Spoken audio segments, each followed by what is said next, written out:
Imagine standing at a billing counter in a brightly lit store. You have just swiped your card for a premium appliance costing 50,000 rupees. The transaction is fully approved. You have the money in your account, your bills are paid, and your job is stable. Yet as the machine prints the receipt, a sudden familiar tightening happens in your chest. A cold wave of guilt washes over you. Have you ever purchased something you could easily afford and still felt like you were doing something deeply wrong? Most of us believe our financial choices are driven by logic and math, but if you dig deeper, you will uncover an uncomfortable truth. You are not entirely in control of your financial choices. You are living out a script that was handed to you in childhood. Think about a person who works incredibly hard and climbs into a comfortable income bracket. By all external measures, they are successful. Yet, every time they browse a store, an internal voice whispers, "We do not buy things like that.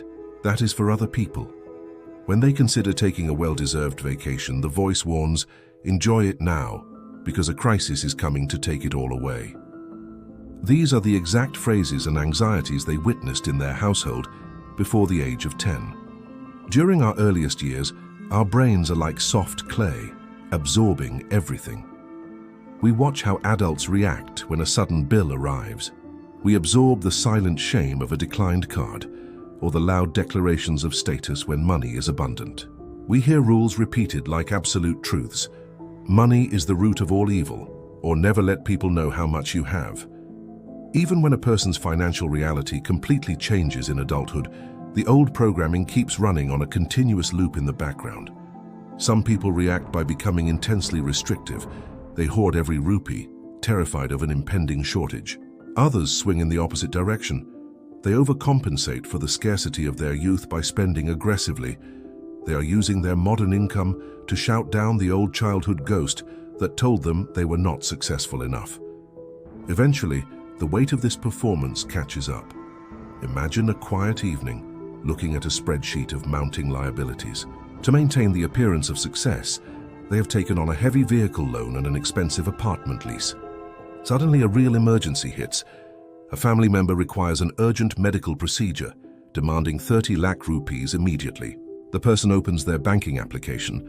The available balance is devastatingly low. They are earning 3 times what their family made, yet they are sitting in the exact same suffocating room of financial dread.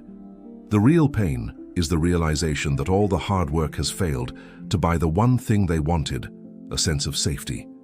The path out begins with a moment of financial honesty. Stop looking at your bank account as a scorecard and see it as a mirror. Look at the lifestyle you are funding and hold it up against the life you actually desire. Often you will find a massive disconnect. This realization allows you to identify inherited beliefs without passing judgment on the people who raised you. Their past survival strategies do not have to be your current boundaries. True wealth begins to grow when your financial decisions become completely intentional. The next time you feel a surge of irrational panic over an expense, take a slow breath. Ask, is this serving my reality or fixing a memory? By separating your childhood programming from your capability, you break the cycle and begin to build a stable, peaceful future.